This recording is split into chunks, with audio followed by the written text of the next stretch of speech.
আসসালামু আলাইকুম। আশা করি সবাই ভালো আছেন। আলহামদুলিল্লাহ আমিও ভালো আছি। আমি আপনাদের জন্য আজকে ঈদ স্পেশাল মুরগির মাংস রান্না তৈরি করে দেখাবো। এখানে আমি ফ্রেশ সোনালি মুরগি নিয়েছি, আর এখানে 700 গ্রাম পরিমাণ মাংসটা আছে। আর এখানে লেগ পিসগুলোর মধ্যে একটু চিড়ে নিয়েছি যেন মশলাগুলো ভালোভাবে যায়। মাংসটা ভালোভাবে ধুয়ে পরিষ্কার করে নেওয়ার পরে এখানে 1 চামচ পরিমাণ লবণ দিয়ে দিলাম, হাফ চামচ পরিমাণ হলুদের গুঁড়া, 2 চামচ পরিমাণ এখানে কাশ্মীরি মরিচের গুঁড়াটা দিয়েছি, এতে রং বেশি এবং ঝালটা কম।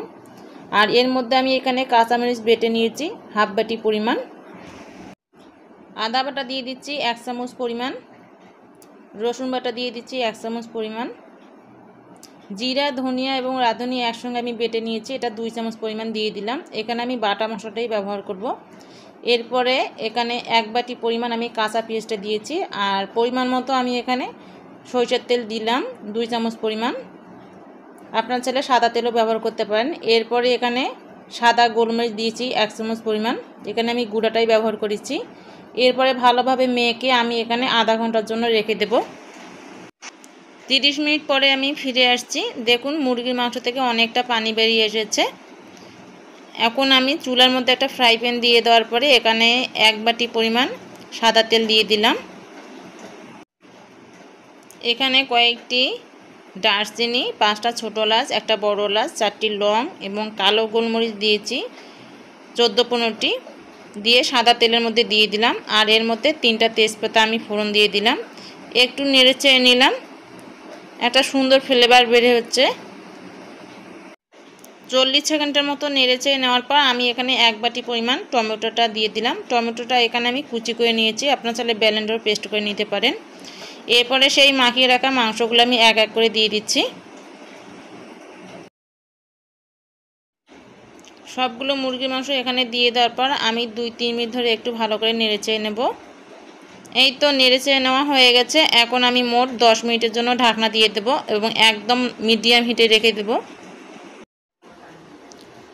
10 মিনিট পরে ফিরে আসছি। দেখুন মাংসটা থেকে অনেকটা পানি বেরিয়ে এসেছে। আমি একদম এখানে লো হিটে রেখে একটু কষিয়ে নিচ্ছি। এখানে 2-3 মিনিট পর একটু পর এখানে কষিয়ে নিতে হবে।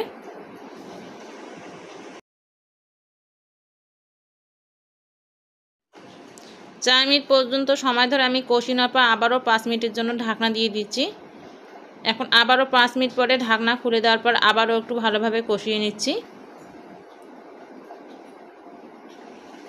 ভালোভাবে কষিয়ে নেওয়ার পরে মুরগির মাংসের যে বাটির মধ্যে পানি ছিল সেই পানিটা এখন আমি আবারও দিয়ে দিলাম, দিয়ে আবারও 5 মিনিটের সময় ধরে একটু ঢাকনা দিয়ে দেব। 5 মিনিট পরে ফিরে আসছি। মাংসটা পুরোদমে সিদ্ধ হয়ে গেছে। এখন আমি আবারও একটু নেড়ে চেড়ে দিচ্ছি।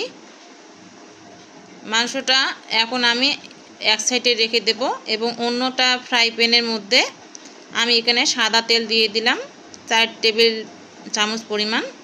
আর এর মধ্যে কয়েকটা শুকনো মরিচ আমি ফোড়ন দিয়ে দিলাম, দিয়ে হাফ বাটি পরিমাণ এখানে পেঁয়াজ দিয়ে দিলাম। পেঁয়াজ এবং শুকনো মরিচটা সুন্দরভাবে আমি ভেজে নেওয়ার পরে সেই মাংসটার মধ্যে ঢেলে দেব। গরম অবস্থায় ঢেলে দিতে হবে। আমি সবগুলো শুকনো মরিচ এবং পেঁয়াজটা এখানে ঢেলে দিলাম, দিয়ে আবারও একটু নেড়ে নেব এবং 2 মিনিটের জন্য আমি এখানে ঢাকনা দিয়ে রাখবো যেন এই ফোড়নের গন্ধটা এই ভিতরেই থেকে যায়। এর মধ্যে কয়েকটা কাঁচামরিচ দিয়ে দিচ্ছি যেন ফ্লেভারটা ঠিক থাকে। আবারও 2 মিনিটের মতো একটু নেড়ে নিয়ে 3 মিনিটের সময় ধরে একটু ঢাকনা দিয়ে দেব। 3 মিনিট পরে ফিরে আসছি। মাংস রান্না প্রায় আমার শেষের দিকে। এই পুরো রেসিপিটি তৈরি করতে 15 থেকে 16 মিনিট পর্যন্ত সময় লাগছে। রান্নাটি কেমন লাগলো অবশ্যই কমেন্ট এবং শেয়ার করবেন। পাশে থাকা বেল আইকনে ক্লিক করবেন, অবশ্যই সাবস্ক্রাইব করবেন। আপনাদের একটি কমেন্ট, একটি শেয়ার আমাকে অনেক দূর সফলতার পথে এগিয়ে নিয়ে যেতে পারে। আশা করি সকলে আমার পাশে থাকার চেষ্টা করবেন। আর এতক্ষণ পুরো ভিডিওটি দেখার জন্য সকলকে ধন্যবাদ। সবাইকে ঈদ মোবারক। আল্লাহ হাফেজ।